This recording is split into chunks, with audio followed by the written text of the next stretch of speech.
so much for attending and listening today. So this is our third Leaders Advisory Board webinar of the year so far. And this one's on the topic of leading a transformation enterprise. So we've got lots to discuss today, actually, and exploring this session, which is great. So just, I think, a really quick overview for those on here that I haven't met before. So I head up the exec search part of, or the function of Eden Smith Group, and we're a niche specialist business in data and AI, and just we work across kind of consulting, staffing, education and training. So just really, I think, to kick off this session today, I want to say huge thanks to our two fantastic guest speakers. We've got Claire Locke. Claire's our international HR expert, transformation, high growth advisor. She's got significant experience in establishing kind of growth and scale and through M&A.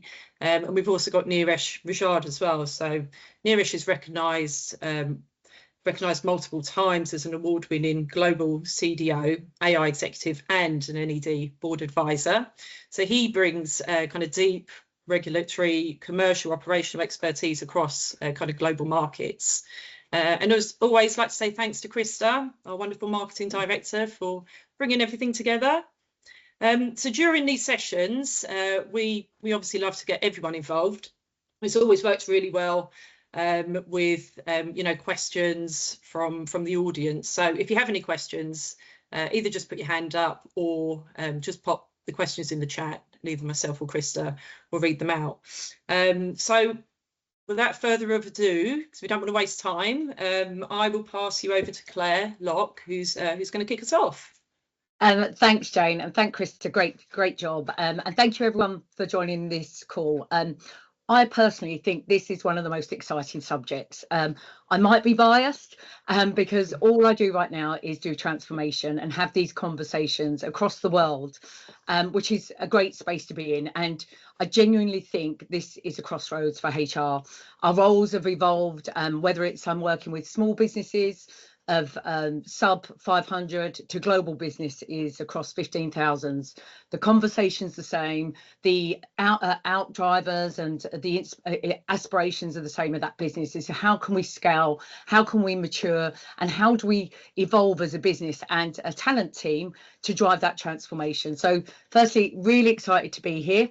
Great topic, and thank you. So first of all, I think I can speak for anyone and everyone who works in the HR space around the changing landscape.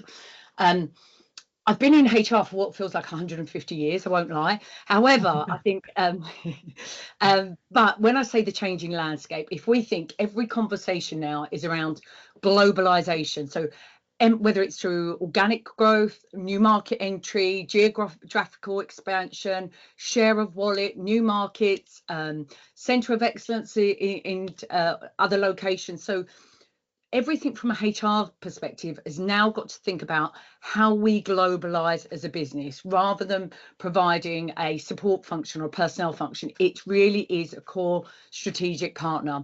And I actually love the fact that the talent strategy and myself has a seat around the table that's influencing it, that's partnering with people like technologies and the CEO and CFO to have these discussions. So it's very people centric. So the next shift we're seeing is the people centric approach, that talent first strategy. And every organisation I've worked for, which I think they've done absolutely right, starts with people at the centre, our skills, our offering, that employee journey, that experience, that diversification. How do we create a culture that's inclusive, that's agile, mobile? Everything starts with people. And I just love this space and love to be part of that. The next, I think, pillar that we've seen a big shift in is the demographics. And having time out to work from home, whether it's hybrid working, whether it's understanding different cultures, how we optimize certain locations. So, for example, at UKG, I had 3,500 developers in India, and how we provided global coverage from such a talented part of the world worked extremely well using our COE model. So the demographics, the cultural differences, and the ability to leverage unique skills that you can find all over the world is really, really influencing the shape of our businesses. But with that, we're seeing the fight for talent increase enormously. So we know with the macroeconomic situation, there is a skill shortage. It is continuing. And what we're finding is with number of 110 different reasons around the economy, the market's going up and down, up and down. But what we are also seeing is that the very best talent is being headhunted, is being moved around, looking for alternative opportunities. So from a talent perspective and a business perspective, it's really important that we free up the time of the HR team or the talent team with using automation, data, analytics, insights, and not only we can track the pain points, but we can really target how we drive value up that business change. So, and that actually we firstly recognise what good looks like, that then we recognise who our key talent is, and that we have effective career paths, future-proof in our organisations. Because the one thing I can say is that my role 6 months ago, or the talent that we needed 6 months ago, is very different to what we need to get us to where we need to get to in 12 months, in 6 months, not just over the next 5 years, but it's speeded that whole process of transformation, scale, urgency, and the ability to move more rapidly. So it's really important that we use the right tools and have the right attitude to really retain our key talent. And understand what skills it is that we need, and that we've got the right partners, both externally, offshoring, onshoring, but also internally. And then the role of HR, and also like the roles that all of our team do, whether it's business partnering, we are a core strategic leader. And to keep in this space, to be current and to keep that seat around the table, it's the demand is increasing for us to bring to the business insight on how we can complement our expansion strategy, how we can really globalize our business. So continuously looking at our roadmap to think, how do we think globally, but think about applying it locally?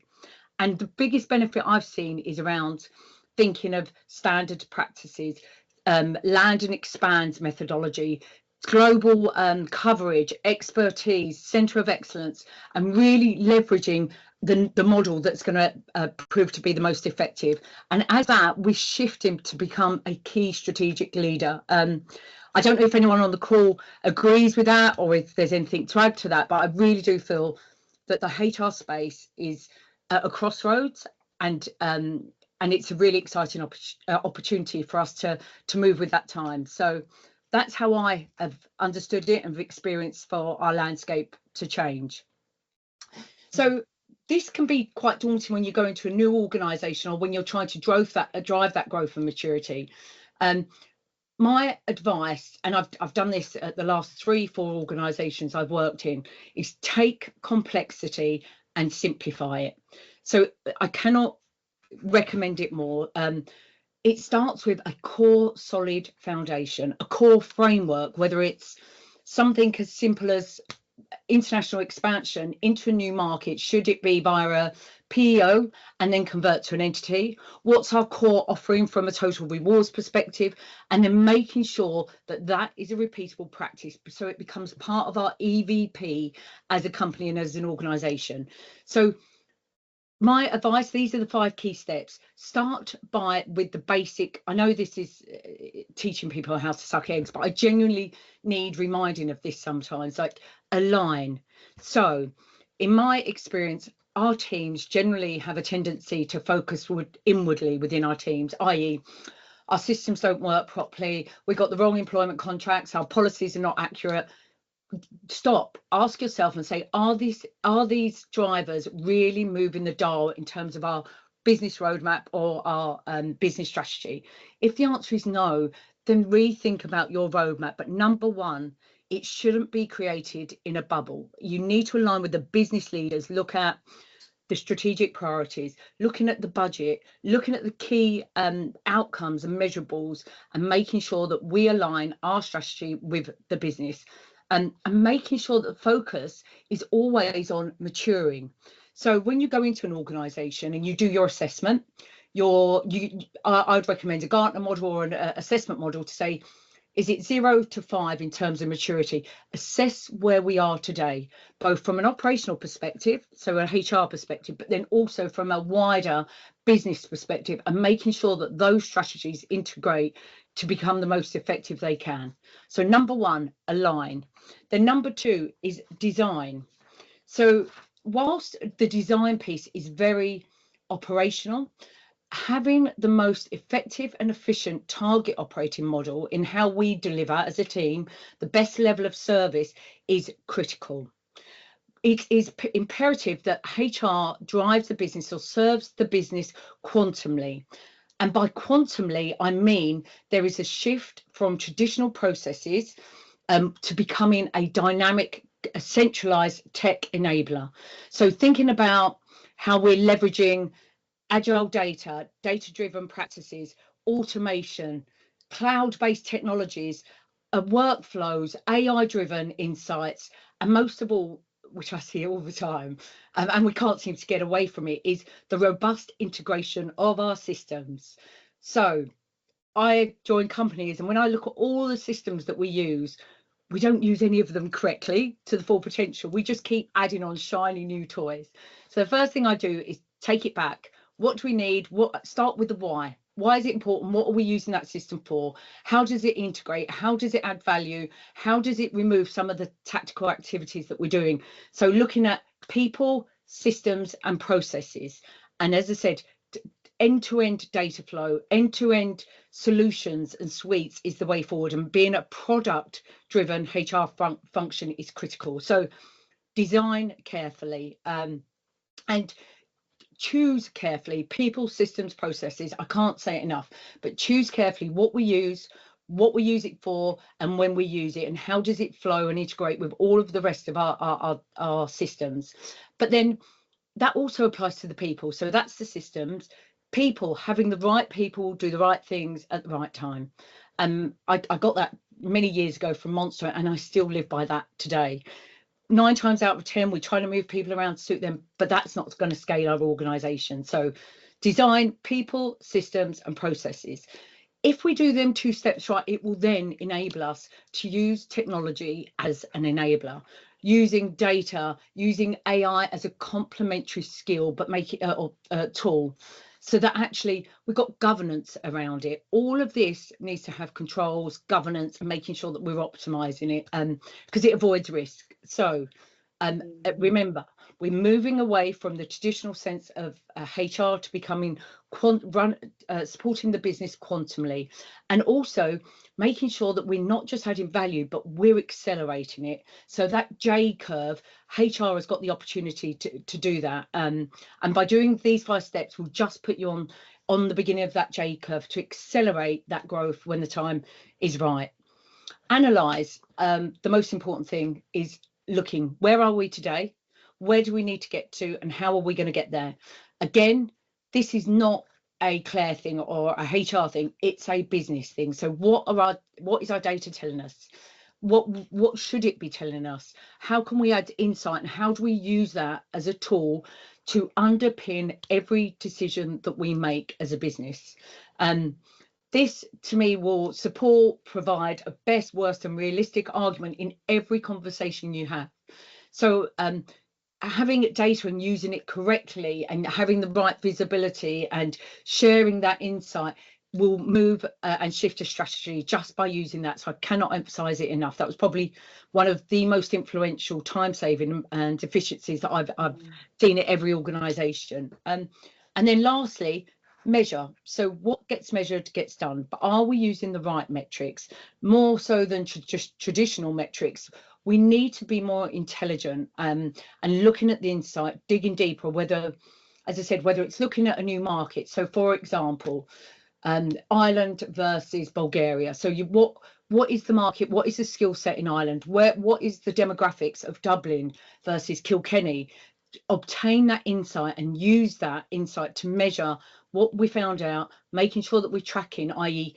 time to hire, go live, ramp up, quota attainment, all of these metrics that should interlock across the business. So it's not just things like turnover or voluntary leavers or number of PDPs. We need to have a wider dashboard that HR use to support their messaging across the business. And then you can make a, I'm just making this up even though I do know it, you can make a balanced argument to say Ireland would be great for customer services or BDRs, and Bulgaria has a fantastic JavaScript technology, coding kind of culture. So then you can start to build a real globalization approach and strategy, and it's driving a growth mindset. And I, as I said, I can't say enough that these 5 simple steps take complexity and simplify it. And this is how we as professionals are going to become the master of our crafts, with our best dance partners being across technology, finance, and across the business, which, as I said, I think you can tell it really excites me, and I'm really glad that this is the discussions that I'm having across the world, actually. So yes. Thanks, Claire. That's brilliant. And I can see just from what you're saying, you know, obviously it's hugely important for I think the whole of, I suppose, the exec team to be involved in terms of kind of the transformation piece. So when you talk about HR and data and technology and how, you know, it kind of all works together. You know, do you, just out of interest, I suppose, and quick question for me, and then we'll obviously open up the floor to questions, but do you think kind of HR owns this? Does it start with HR? So I think HR are the initial drivers. If we talk about people transformation, it starts with talent, which I don't think HR does own. But a lot of the time, remember, some of our leaders don't know what they don't know. So you're coming with the ideas and you're sharing that knowledge. And if there's an open mind and a growth mindset, then you can actually bring everyone on board. But as you roll it out, as you do the assessments, as you do the implementation, as you do the integration, it's definitely not HR. This needs to be driven from business leaders, because this is a shift in our DNA as an organisation. But HR, I think if we're the place to start, then that's a good option. Yeah, no, brilliant. All right, thanks.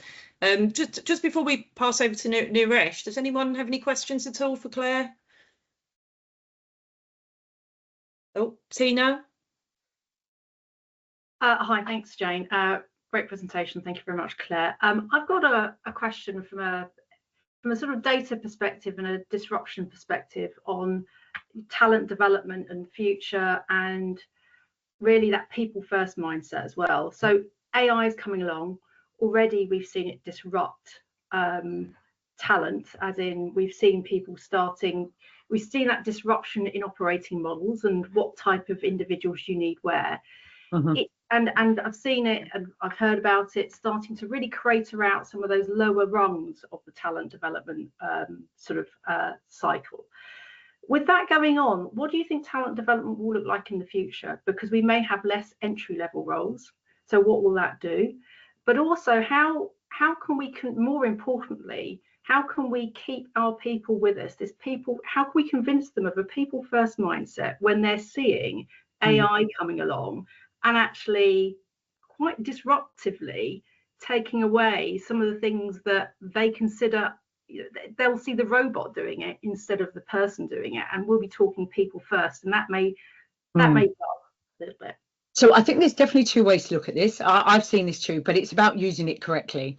And if you think you're talking about the bottom end of the scale and the impact that it has there, if we actually look at that as a positive, so things like we're using that to alleviate things like writing notes, so perplexity for like responses, actually at the end of that scale, with an effective career path and development plans and tools, you're actually progressing people up through the organisation. So in reality, with a dedicated team that's making sure that we're using AI correctly, because I think I've seen it when we're not, and it creates risk, to be fair as well.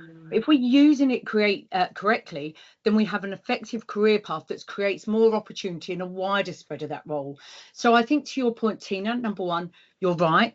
things are changing, we can't stop it changing, but then it's how we embrace that change to create that framework, wider framework, to embrace some of the new skills that come from removing some of that tactical activities at the lower levels. So it might be analytical, it may be insight, it may be how you take that data and utilize it into the dashboards, or do you know how you bring that together in some kind of reporting for the, so as equally as it's improving effectiveness at the lower end, it's also creating an upward funnel of more opportunities, because it's a new area. People are keen to use it, but it's really important that we use it right, that we have the right teams involved. So there is that funnel of some of these roles alternating or changing, but on the top end of the funnel there is definitely a shift, and this is going to open. But it's the same as the skills shortage, that something like 37% of tomorrow's roles don't exist today.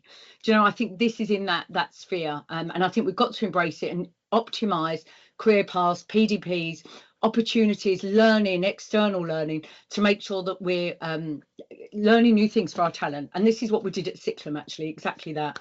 Learn new coding from .NET to Java, for example. So you give that opportunity to invest in talent, learning something new. Does that help, Tina? It does. I think we as leaders need to be telling a stronger story on this, because people literally, coders particularly, are losing their jobs right now, because you can go to ChatGPT or somewhere else and it can write code. So I think I think this is more urgent than maybe is in the rhetoric out there in the leadership, and I think we need to be telling that positive story, because otherwise all people will feel is the negative. And one thing you might want to look at is Udemy, which was like a coding platform that we used at Cyclum, and we had the same issue. And what we would do is give dedicated training hours to diversify their code knowledge, and that worked quite well as well. I think it's almost just getting over that fear, isn't it, about adopting AI and winning the hearts and minds, you know, of the business itself. So Roseanne, you've got your hand up. Hi, thank you, Claire. Thank you so much for that. That was really, really, really useful. The question I had was in terms of the redesigning of workflows, where you mentioned about skills they're changing by 2030, and there's that planning of that change up to when those skills are being basically made redundant. What have you seen in terms of success stories of the HR teams doing that redesigning of, reimagining workflows in terms of looking at their workforce? These are skills that our workforce is doing at the moment. This proportion we're expecting AI to take, and how are we planning for the existing workforce to reskill for the skills that we need in the future? Do you know what? I've done this to every organisation, and you've just covered so many topics, and I think we run the risk of really being complex, and I too went into a company, 15,000 employees, and I was looking after international markets.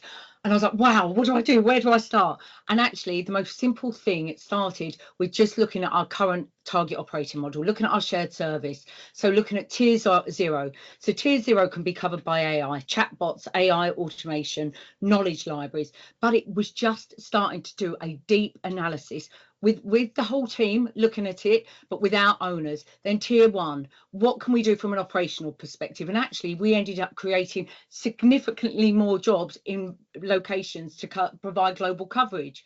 And all of a sudden those roles become a lot more exciting, because they weren't doing admin in UK, they were having like a COE covering Europe or APAC, or for example. And literally it was as simple as having a one pager for each tier of my organisation. And funny enough, the most vague one was the HR business partners, and it was the blankest, because they all naturally fell down into doing generalist activities, because that's the comfort space. So to answer your question, the most work we did was how we took that one page from a HR business partner perspective and started to filling it out with what can we learn, what can we do, why is it important that we support from a strategic perspective, how can we learn to utilize AI or to understand new market entries. It just made it a little bit more exciting. But I can't stress enough, if you try and think of it this level, it blows your mind. Just start with a time emotion study. Let's look at what we've got. Where's the SLAs? How do we hand it off? Where's the escalations? And clearly map what each person does. Because I'm telling you, you'll be so surprised that they don't even know what they do today versus what they're meant to be doing tomorrow. So only when you have that, you can then go, right, how do we enhance that with added training, with attending, or a big one of that we did was to relocate to another location, French employment law. That's always a good one, keeps people busy, or you know. So I think start simple, that one pager, and then you identify the gaps, and then you work with them to bridge those gaps. But I think you'll be surprised at how many gaps there are before we start talking about blue skies and complex solutions. Does that make sense? Yeah, no, thank you. Brilliant. Eric, you've got your hand up. Yeah, thank you, Claire. Do you have a prediction for organisations that can't pivot into this new world of people capital management? I'm working with loads of them right now. In other words, firms that don't recognise their talent as what they are rather than treating them as a commodity, which can often happen. Yeah, do you know what? I think even if they say they do, they don't. I think you kind of like a double-edged sword right now. I do think every organisation that I'm working with, you'll be surprised. It's SaaS businesses. They're cutting edge and want to move forward, but they're so behind in levels of maturity. And I do see this across the industries. And actually, I'll be surprised when I work with some organisations that you wouldn't expect it are so much more advanced than others. And genuinely, I've worked pure SaaS.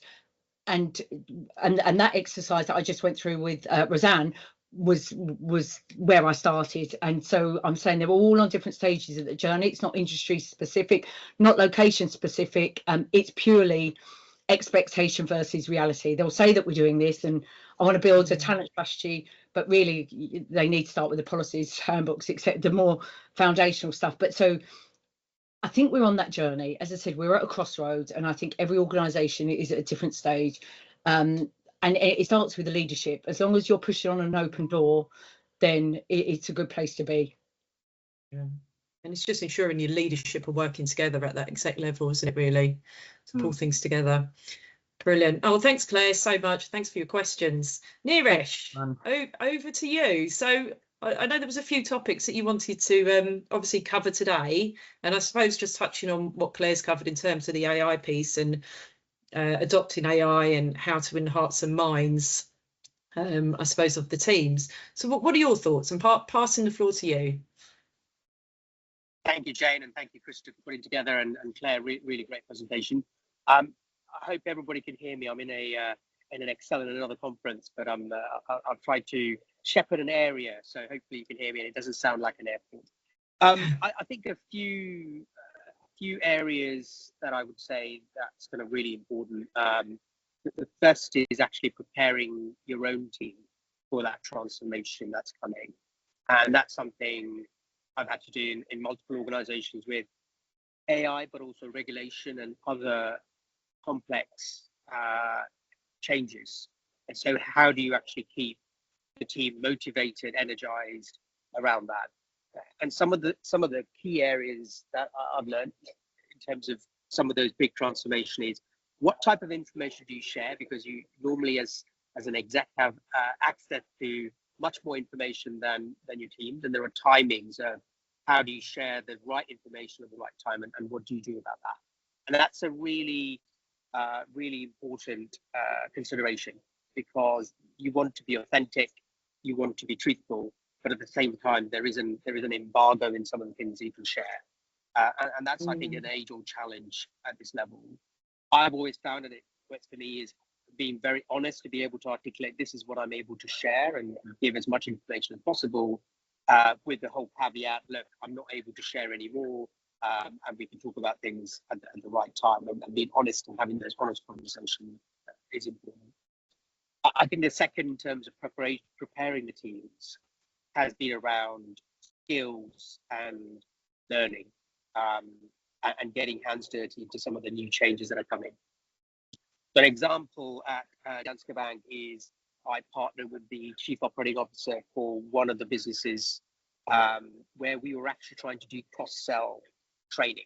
So we took 500 individuals from an operations team partnered with the Chief Data Office to create a training plan about really how to use data analytics and AI for the cross-skilling initiative. And what the intention was over a year to 18 months, those individuals would then move over to, will learn data analytics, AI in real, and automation in real elements, partnered with a mentor from the data analytics team. And then there is a structured program. And the intention was after 18 months that there may be about 100, 150 jobs which are created focused on analytics, data, and automation. And that cross-skilling initiative was really quite successful. One, in terms of spreading the word and getting people practically working with data analytics and AI. But secondly, we made a commitment from right at the top that cross-skilling is going to be important for skills which are going to be needed in the future, and then how do we actually land those, but the actual help to be able to do that through that initiative. So that, I think, was a really important part as an example of how to paint the vision and then move that forward.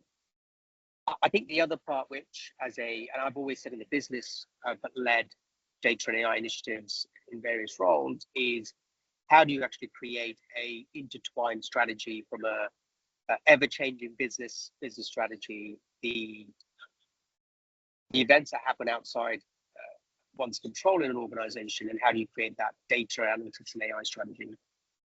And what I've seen work quite well for me, and I think hopefully that will be echoed from everybody on this call, is being really close to the business strategy as possible in terms of creating the data analytics and AI strategy, and not creating that in an ivory tower as such.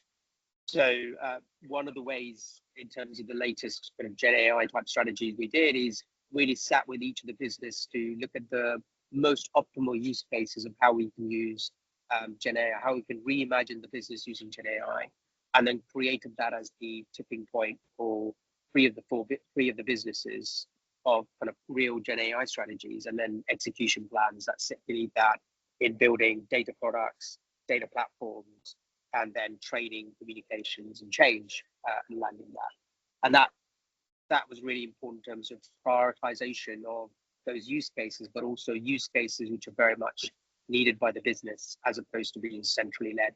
So really important around that. The other thing I think most people on this call kind of recognize is balancing quick wins with the strategic outcomes. And that has been an age-old challenge, given the timeline and the pressure from the board.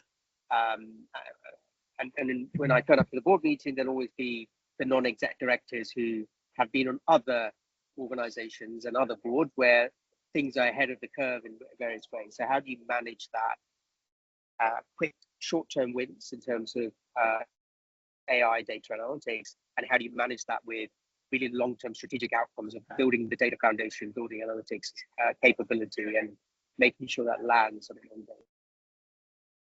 And then the adoption of AI, I think, is a really important, interesting component. Working with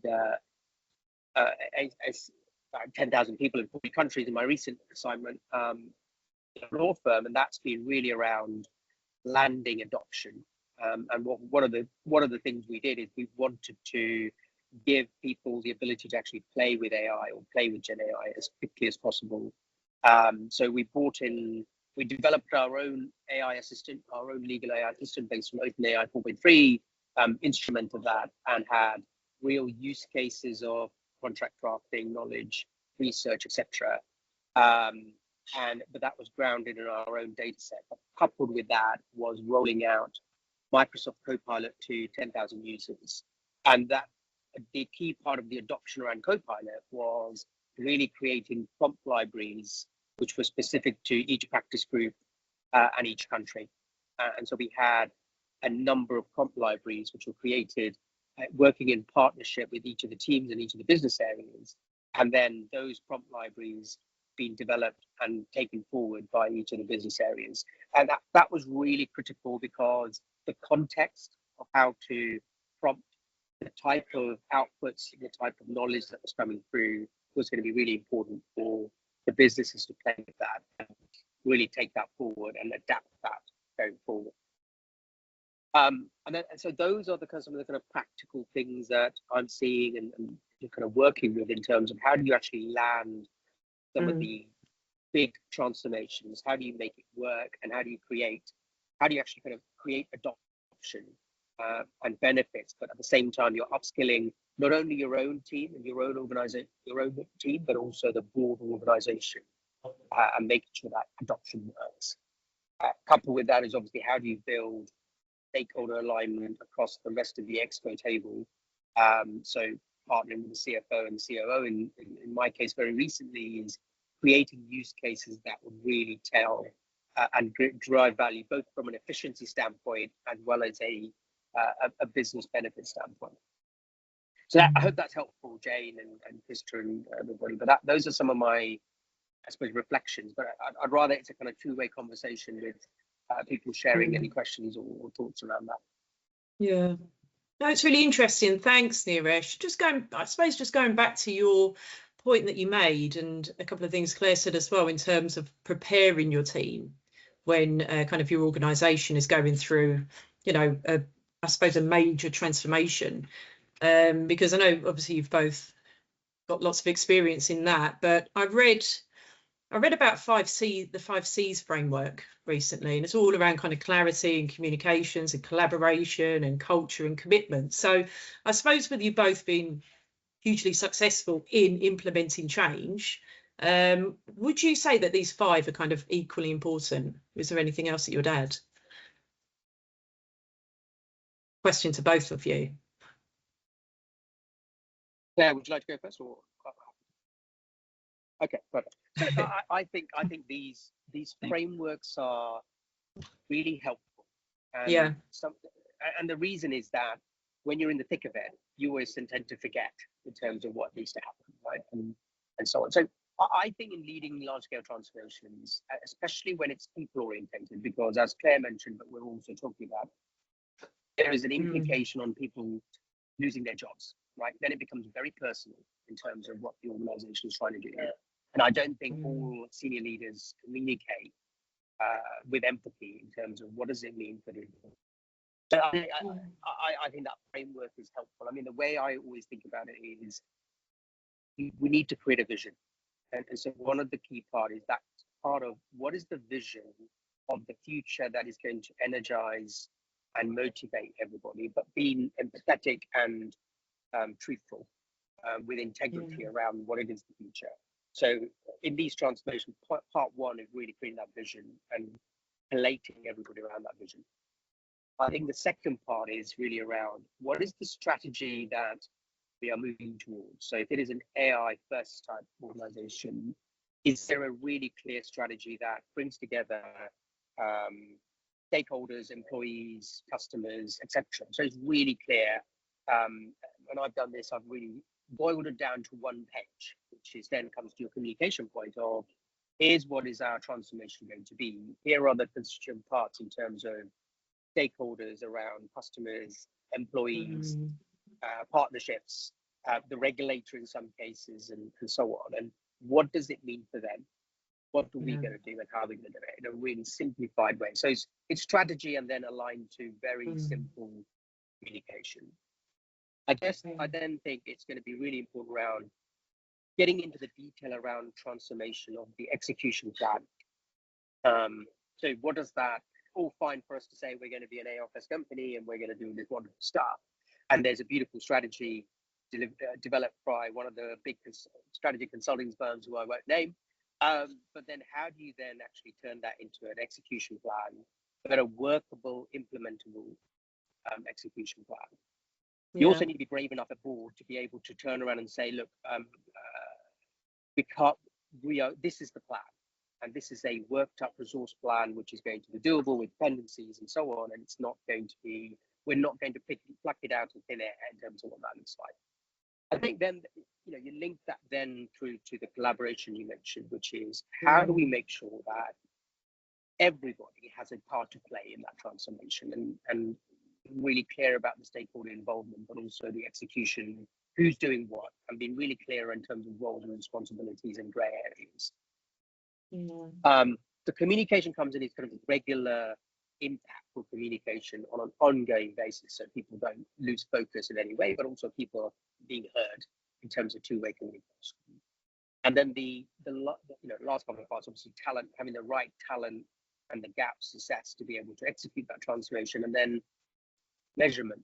How are we measuring progress, and what does that really mean, and how are we going to change course and change direction with that work? So those are some of the thoughts I have in terms of the 5C framework, but broader in terms of how do we actually land.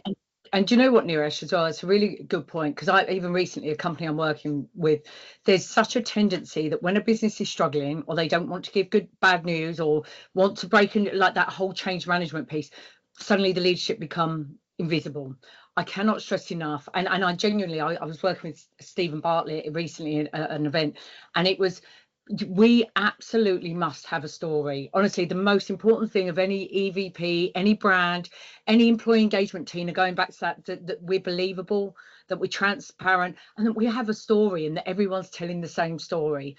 Like, how do we go from good to great? And this is the opportunity from that. But actually, Niresh, I really love that, because they are the companies that do really well. It's like, what is our story? Are we all saying the same messaging? And being visible.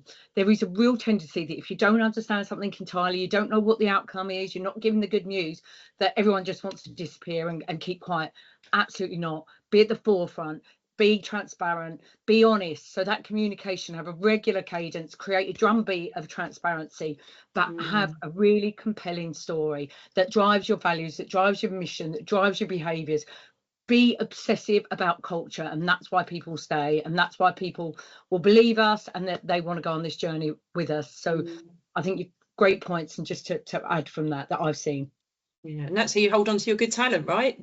Exactly. So, Mike, you've got your hand up.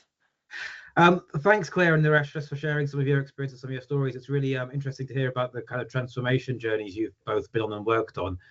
I guess one thing I wanted to touch on a bit was a bit of kind of the paradox of it gets emotional, and change does go through this, and change is personal to people. I think more so with something like AI coming into place, there is a very real clear tendency that actually people are going to lose jobs. We are going to be a smaller org by the nature of realizing some of those productivity gains. And I wondered if you had anything that you could share on from your experiences around how do you balance up actually driving to that end transformation process where you're a smaller org, a smaller department, but being more productive and driving greater value, with the fact that you actually rely on some of the people to guide and create that end solution who might not be there in 3 or 5 years' time.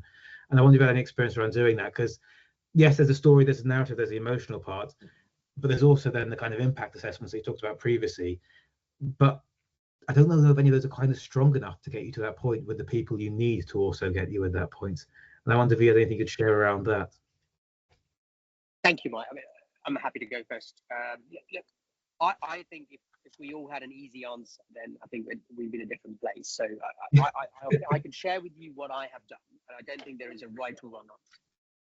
I think we give credit to people to be smart, with integrity and respect, and so that's how I behave. Well, right or wrong, successful and failures is having those. So I remember we had to. I'm not going to mention the institution name. I had to fly to India and have a conversation with 250 individuals that we are going to move in a different direction, which meant that we are not going to have most of that team with us going forward. Now, that's a hard conversation. And having worked with those individuals for a number of years and trusted them, delivered, and we also made promises at a point in time, which if the company changes direction, you can't hold on to some of those promises anymore. I think the best way is with integrity and articulating, this is the future, this is the vision. In 5 years, 3-5 years, this is what we're going to be doing. This may mean in 5 years that, some of these individuals that we have are not going to have the type of roles that we have right now. But we are committed to train and retrain individuals to different type of roles that will exist in the coming years. And hopefully you can all come on the journey with us, etc. And I think that authenticity, although short term, there's a lot of pain. And I remember the pain because you feel really horrible as a leader giving those messages when people come up to you and talk to you as well after the town halls. But I think that is the only way forward to be able to articulate. I think the other bit is around, are you truly, it is not yourself, but are we truly invested in those individuals' success long term? And hence, it may not be in our organization in 5 years' time, but are we committed that those individuals, given we have a stewardship and a duty of care, we are going to do our utmost to find them something, wherever it might be, and help them on their journey? I think those are my two points, I would say. And to emphasize that, Mike, as well, I don't think it's just AI. Every role I've been in, we've gone through such changes and that change management, and it's the worst part of my job. And I've done it on an enormous scale, and it can be soul destroying. It really honestly can. It's not something I've ever taken lightly, and I've done it for the last 5-10 years, unfortunately. So whatever is the driver for that change, these conversations happen, and it's that SARA effect: shock, anger, resentment, and acceptance. And the only influence that I can have, I can change what I can change, or accept the things that I cannot change, but it's to act with integrity, to act and humanity. So whilst we can't change the outcome, as a people leader as well, and within the talent function, I can genuinely influence how we treat those people, how the true effort of looking at alternative roles, the true effort of making sure that we give them outplacement services, even utilising our network, and that is the part that I can really make a difference in. And I said, whether it's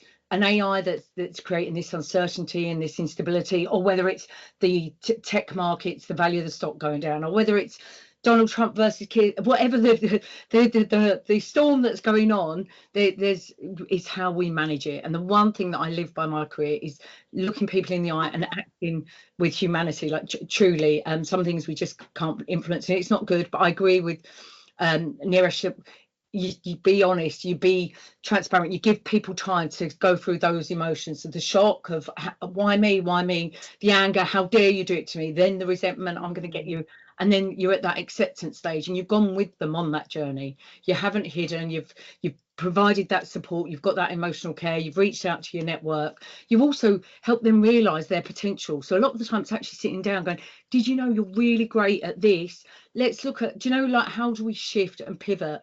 And it's really hard for people to see what they've got. Just spending time sitting there going, no, you're fantastic. I love the way you've done that project. Have you tried to develop more in a print? Do you know what I mean? I think it's treating everyone with respect, I think, to manage this difficult situation. Yeah, hugely important, and especially in when we think about kind of the upskilling side as well, and is there a potential of moving, people within the business into, other roles if possible. So just building that confidence, isn't it, really, I think. So Chris has got a hand up. I do, thank you. So it was really about the whole change fatigue. So less the people who are going to be moved on, need to pivot and reinvent themselves or elsewhere. But how about those who stay with you and have experienced change after change after change after change, and they're like, here's another one. How do we deal with this? What's the point? Where's the impact? How do you get them on board? So I'll go with this one, because actually I'm dealing with this situation now. The employee engagement scores, that middle bar where they're not happy but they're staying. They're not happy but they're staying. It's the biggest frustration of an organisation, especially when you work in European countries. So if you look at the complex labour laws across most of the European locations, you can't put people on a PIP, or it takes longer, etc. And it's how you re-engage them. So actually what we've recently done with a recent organisation is just going out, doing a coffee and a catch up. What's working? Where's the headwinds? Where's the tailwinds? If you as a CEO, what would you change, and how can you influence that change? And it was just, and I personally have done this, and you can immediately see the disengaged, that middle part of that bar that don't have an opinion of the disengaged. And then it's finding out, number one, do you want to be here? If you don't want to be here, let's make some tough decisions and agree a way out. Or how can we turn you around to re-engage? And that is that real quality face-to-face information that you can get off through an employee engagement survey of how we turn that around. But there is a big chunk of that where people, as I said, Niresh will experience it, especially in Europe, whereby we've got a big chunk of disengaged. And to your point, Chris, there is huge amounts of change fatigue. It's like the next shiny new toy, the next market, the next buzzword. So it's actually slowing it down and saying, are we doing this for the right business drivers? Are we doing it with a people-centric mindset? Or are we doing this because it's a shiny new toy and it looks great? So I do think two things: business, slowing it down; people targeting and finding out why and what's the solutions. And it's not always the best solution, but sometimes it's the right one. Sorry, Niresh. No, perfect, Claire. I think you took. I think that was really insightful, and I do also think, having worked for a year and a bit in a European country, the labour laws, it cannot be misunderstood and cannot be underestimated in terms of that. So those of you who've experienced that, I can see some people smiling. It is not the UK, right, or the US in terms of the way that happens, and the dynamic of that has a huge implication on us as leaders. So I think it is it's a significantly knotty problem. And if you're in a type of function, so I've led transformation orientated functions for the last 20 years, which has meant the whole purpose of your function is to transform, because that is what you do. So that from a data and AI standpoint, I think the one part is the selection of the right individuals, if you have the choice, is important. And let's just say I get as many wrong as I get right. So I'm not saying I'm the master at this in terms of that, but I think one part of that is how do you identify talent, and how do you select and recruit the talent that are going to have the resilience as well as the expertise and skills, the resilience and the change orientated focus. And I think you get better over time as you start spotting those individuals. And then the retention part, I think, is important, because sometimes when I've led and I have had leadership teams and some of the top talent, is you give more to the people that are more capable and are putting their hands up, but then they're the ones who are going to get bent up quickly, right? So how do you balance? But they don't say no, because they really love it. So how do you balance that?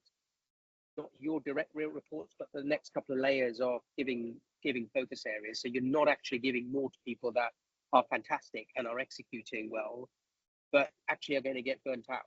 So how do you manage that, and in a very careful way, I think is important, because those are the individuals that you want to retain over a period of time. I think then it comes down to the two segments. There are going to be people who are going to be unhappy with you, whatever you do, and however the change happens. And you just, I think, as a leader, has to accept that is the case will be. You can have some honest conversations, and I've had, Claire, some lovely HR business partners who've helped me on the way. So they've had those connections and discussions for me, which is always helpful, rather than me having it, because that would put me in trouble.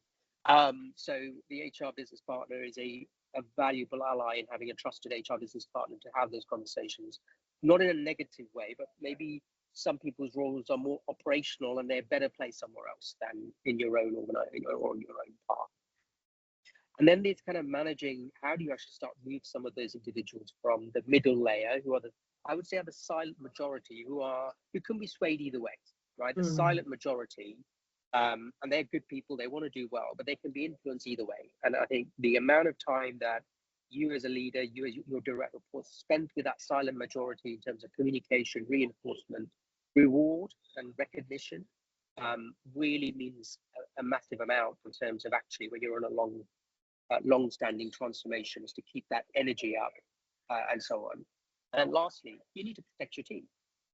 So I have had unreasonable requests and unreasonable elements coming in, and sometimes as a leader, I think you need to say no. I don't think it's the right thing to do. We cannot do this right now. And as my experience have grown, I've tended to be more braver to do that. But when I was less experienced, I was not brave enough to do that, and it had an impact on the team, which was a disappointment for me. I hope that helps to add into what Claire said.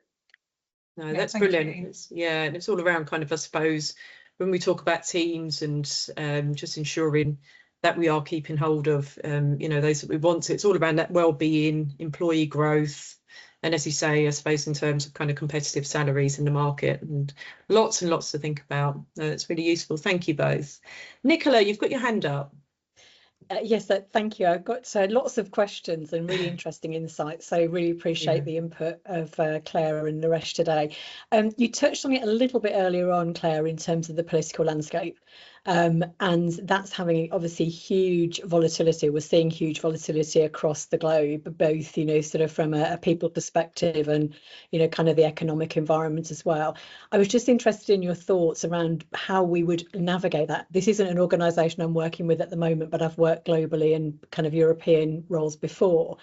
But around globalisation of the business and the reliance that we then have as a business on other areas and that sort of changing demographic, what are organisations doing about mitigating for that? So I won't name organisations, but I've worked in a couple of organisations, and I'll tell you what not to do. So, and it was so apparent that we had a large majority of our workforce in one location, and that was just such a high risk strategy. Whilst the skill level was very high, the level of competence was amazing, technology skills, etc. Location wise, if there was a problem in that location, it completely the business struggled immensely to turn it around. So number one, it is, as I said, and it created huge risk. So it's diversification. So for example, I touched on earlier around global coverage, and global coverage across the world. So what I'm seeing with organisations is to look at having two hubs, having a backup hub. So in Eastern Europe is always one, and then somewhere in APAC, and then that way you've got global coverage that covers all of the timescales and also that knowledge set. So we talked earlier about the skills shortage, but actually what I'm seeing is a massive upskill within the HR teams. But if you understand, I don't know, German Works Council, you also understand the dynamics of working with a French labour law or Belgium, do you know? So it's the diversification within your own team and within that business. But I think it's about de-risking the business immensely, because as I said, I worked with one organisation that didn't, and they suffered terribly for it. So I think what we've seen a lot, especially in the tech space, is there's a real laser focus and lens on what's our margins, what's our EBITDA, are we operating the most effectively? And then now all of a sudden the values of these organisations are starting to struggle to be hit. So the biggest opportunity is diversification in different locations. And I really will not say, and I never will say, low cost locations. That is so misjudgment. It's actually the high skilled, diverse, and honestly, and I've seen it in multiple locations where we have the best talent in these locations. We offer shift patterns, alternative work patterns to accommodate different locations, and there's such a willingness and energy to do so. So it's about optimizing your org design and optimizing your org help to deliver costs, but deliver high skill, global coverage, language opportunities, and skills diversification. And that has been the most success. As I said, I've seen it work terribly, but that is what we're doing across all locations. And this whole hybrid working and internal mobility, that is hugely taken off. So it's looking at partners that enables us to have greater internal mobility and to be working from alternative locations. Does that help, Nicola? Yeah, absolutely. Thank you. No, that was brilliant. Thank you. And I know we're just nearly on the top of the hour. So I mean, we've had lots and lots of good intake today, so really appreciate it, and lots of key takeaways. So we've got obviously being transparent, hugely important when it comes to kind of transformation, upskilling, bringing people on that journey, and also just treating, I think, people within the business, you know, as individuals, which I think is really important as well. Importance of kind of blending tech, digital, data, HR, you know, everyone, I suppose, at that exec level, just really working together when it comes to, you know, change and transformation, and adopting AI.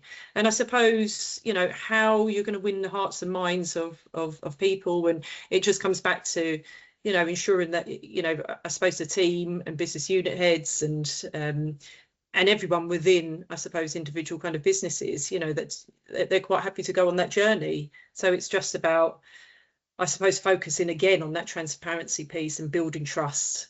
You know, I think it's really important. So thank you. So thanks, Claire. Thanks, Niresh, for today. I've certainly taken a lot from it. And thanks everyone for attending or listening in as well. So it's really, really important. And don't forget to join our Leaders Advisory Board group as well. So thank you, everyone. Thank you. Yeah. Great session. Thank you, guys. Bye bye. Yeah. Have a lovely afternoon, all. See you soon. Take care.